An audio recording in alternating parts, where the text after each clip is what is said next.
Hey everybody, it's Rob Stone trolling again, and I'm in Poland this week.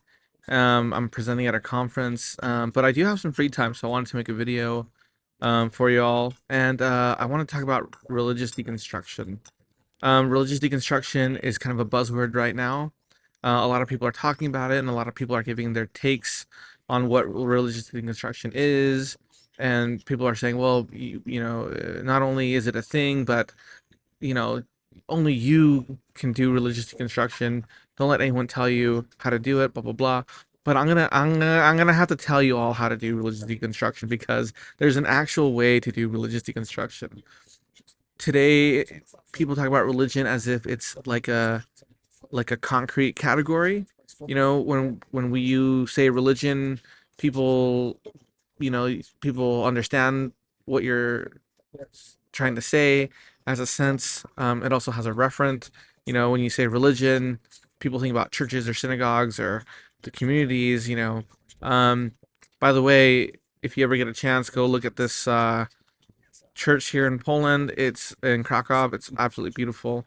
Anyway, um, when we talk about religion today, people think of concrete things, but the term religion actually has a history, and it didn't exist until about maybe the Protestant Reformation. The term religio, the etymological root of religion, sort of emerges in European vocabulary around the time of the Reformation.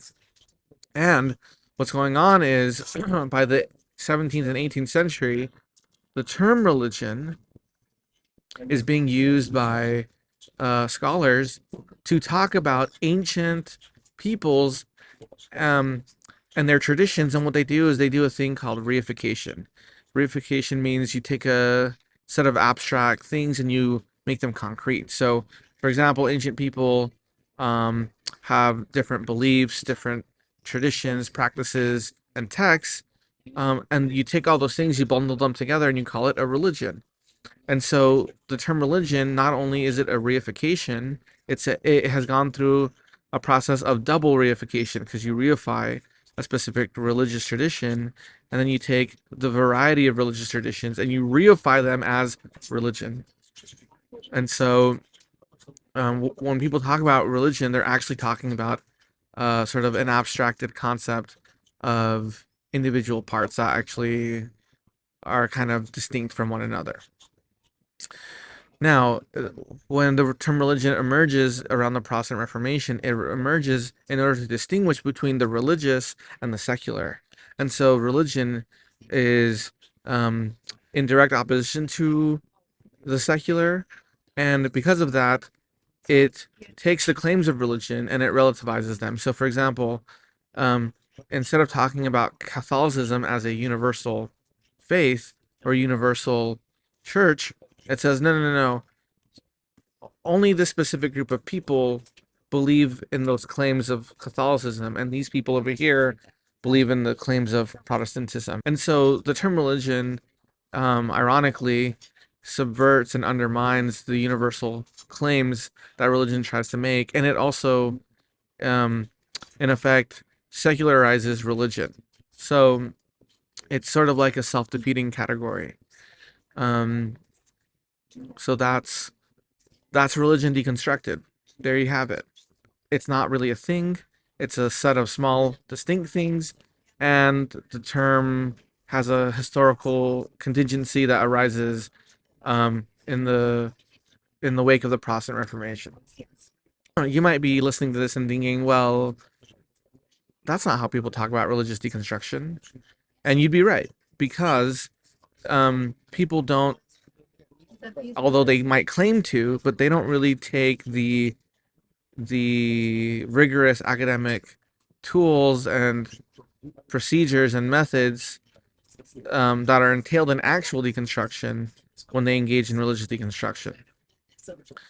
So, before I deconstruct religious deconstruction, I want to provide an example, kind of like the implications um, of deconstructing religion and what insights does that bring us. So, let's talk about the Restoration, right, in Mormonism.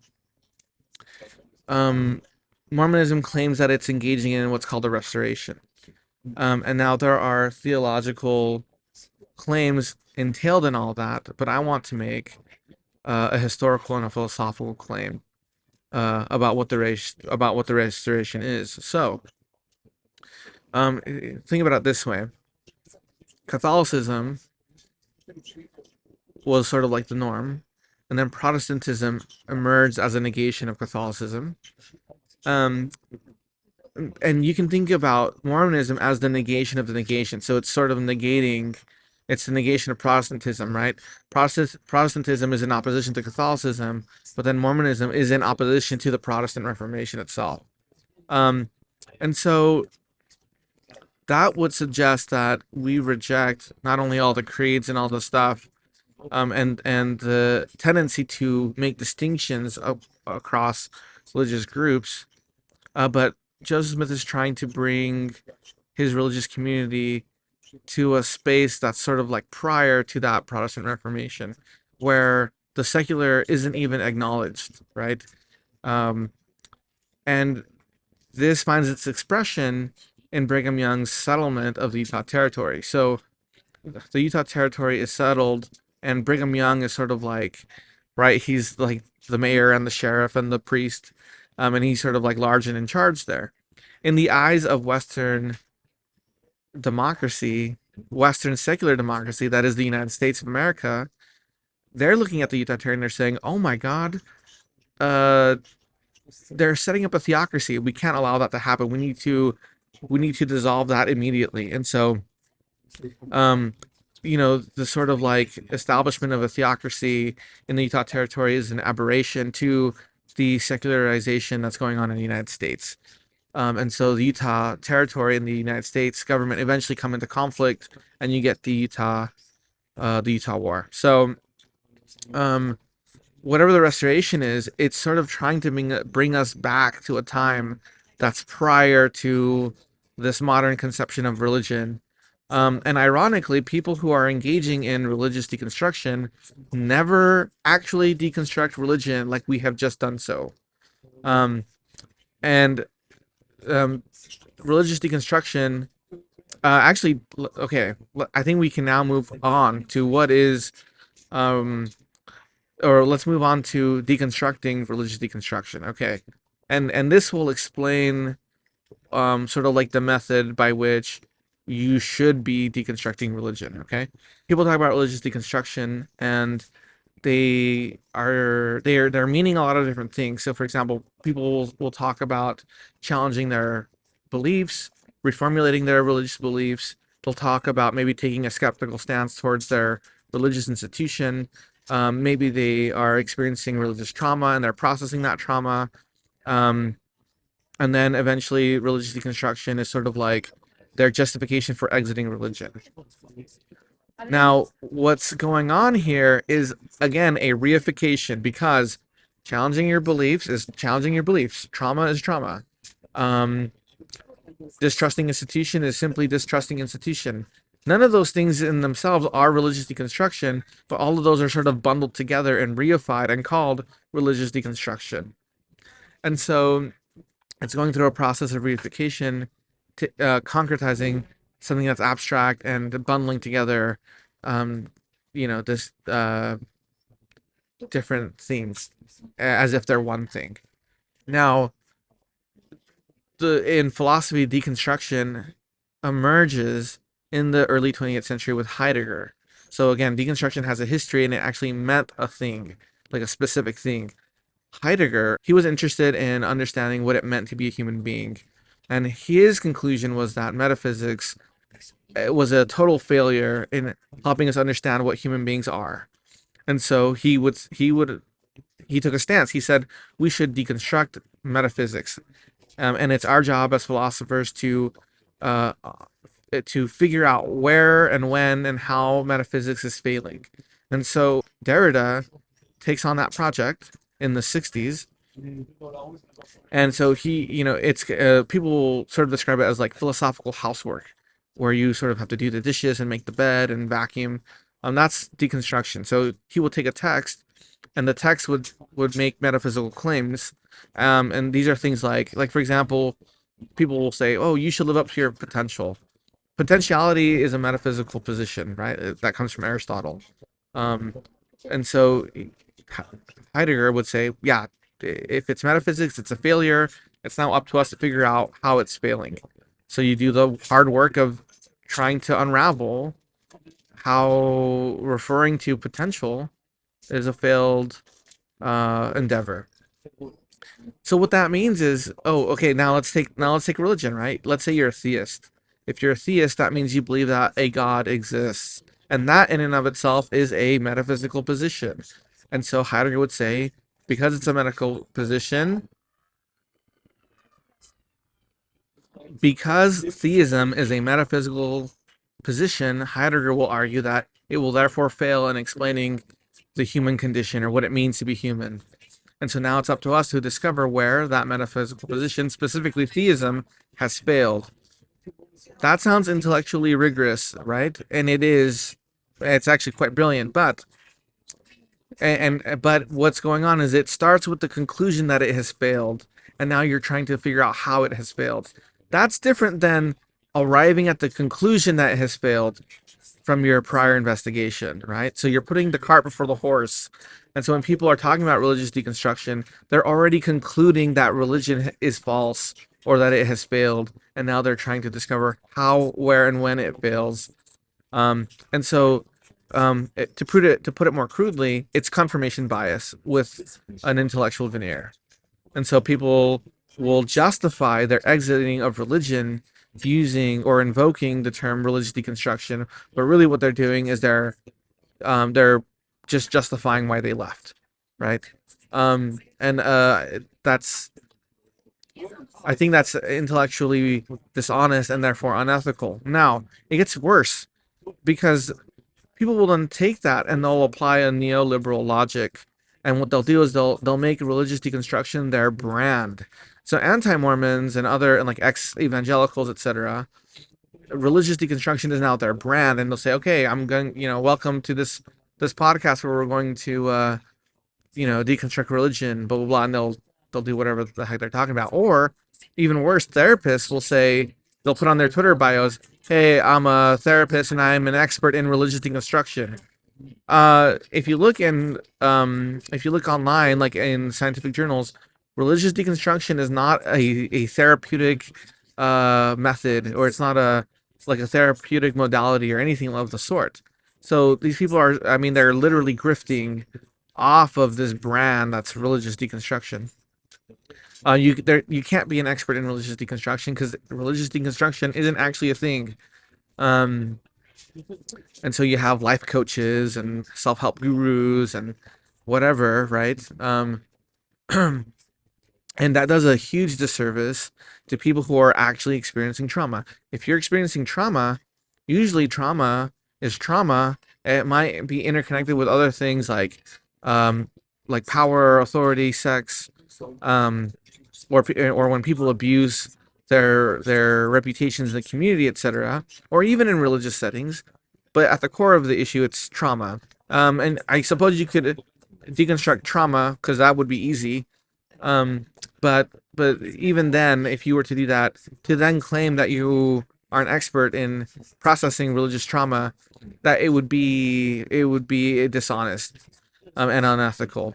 Um, and again, people sort of make their brand, you know, religious deconstruction, um, and they sort of like actually make careers and make money off of reifying this thing that's religious deconstruction. Um, so if you were to actually apply the method of deconstruction the way that academics do in the humanities, um, you would engage in what's called autocritique. And autocritique, it doesn't have a strictly like a strict method, but there are sort of common pivots and common maneuvers when you're doing autocritique. So that includes things like collecting varying definitions, um, highlighting reifications, um, discovering its historical contingencies, highlighting its like the victims of that reification, um, and a few others. I can't list them all right at the moment, but that's basically the gist of how you deconstruct something. What's again ironic is the people who are in the religious deconstruction camp do not apply those methods to their own subject. And so they're not engaging in religious deconstruction. And even if they were to do that, they would, again, arrive at the conclusion that religion isn't actually a thing, but rather like it's more like of a way of life, something like that. Like a more or less genuine devotion or striving for piety or something like that.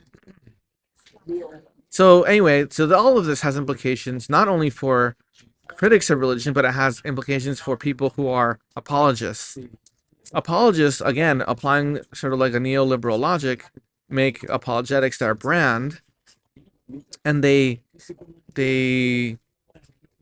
sort of like dig their heels in or double down on these differences that have been reified, and they'll say, okay, I am going to now defend this particular group or this particular identity and this particular set of practices and beliefs, etc. But Mormons in particular, and I would say Catholics too, if they take their own religious claims seriously, they're like, we should be avoiding these distinctions. And even in the Book of Mormon, and in the Bible and the New Testament as well, when Jesus talks about, when the apostles present them with like, hey, with others, right? Like people that are not part of the in group, Jesus is actually very quick to include them or to make exceptions.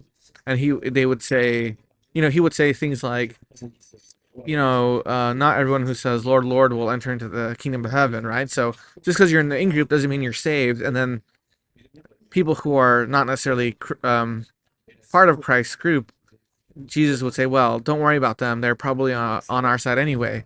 So he sort of like, if there are distinctions, they're either very porous or they're not there at all. So Mormonism, again in the Book of Mormon, provides these super wide categories, and the Book of Mormon says there's only really two churches: the Church of the Lamb and the Church of the Devil. So that would suggest that you can be a quote unquote good religious person or even a good Mormon and not necessarily be a member of the institution that is the Church of Jesus Christ of Latter-day Saints. But again, apologists are sort of like, they depend on these borders and on these distinctions to sustain their brand. I think that in and of itself is ethically questionable, and so we need to move whatever Mormon apologetics is right now. It needs to move past that, and I think it actually needs to do what President Nelson says that we should do and be peacemakers. I don't think we should be pitting ourselves against other religious groups. I think that will not end well. It's also, I think it's kind of productive ultimately. But anyway, I think I've done a good job of describing what religious deconstruction actually is, and then I feel like I've done a more or less good job of deconstructing religious deconstruction. And I think now it's up to us to really figure out how to be not religious, that's not the right term, right? But something like closer adherents or more devoted disciples of our, of Christ, I think really is the best way to put it. Anyway, thank you guys, and I hope you guys have a wonderful time with this video. If you haven't yet, please like and subscribe, and wish me luck that I can get back home. See ya.